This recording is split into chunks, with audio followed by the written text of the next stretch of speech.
দেশের মানুষ জেনে গেছে মোদি দাদু চিটিংবাজ।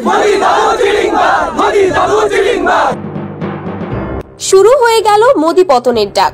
হিন্দু উদ্ভূত এই দেশটি সবার শত্রু হয়ে যাচ্ছে। পুরো পৃথিবীর দেশগুলো জেনে গিয়েছে ভারতের মিডিয়া হচ্ছে গাঁজাখোর মিডিয়া। ভারতের রাজনৈতিক অঙ্গনে এখন উত্তাল পরিস্থিতি। একদিকে দেশের অর্থনৈতিক অবস্থা ধ্বংসের মুখে, আরেকদিকে জনগণের আস্থা হারিয়ে ফেলেছে মোদি সরকার। মোদি হটাও দেশ বাঁচাও। দেশের বিভিন্ন প্রান্তে শুরু হয়েছে মোদি হটাও দেশ বাঁচাও আন্দোলন।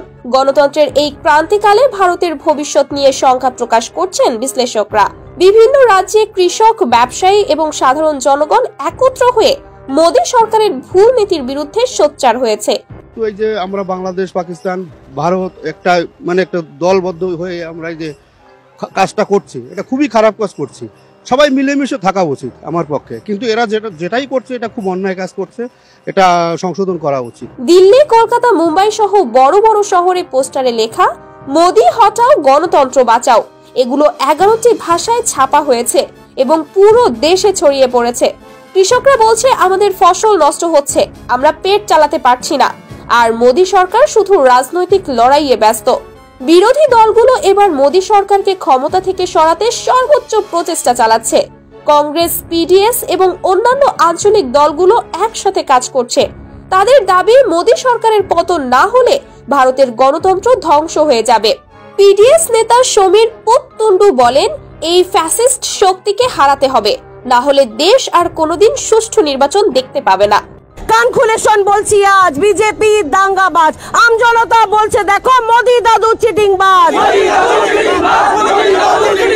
পশ্চিমবঙ্গে মোদি হটাও আন্দোলন সবচেয়ে বেশি তীব্র হয়েছে।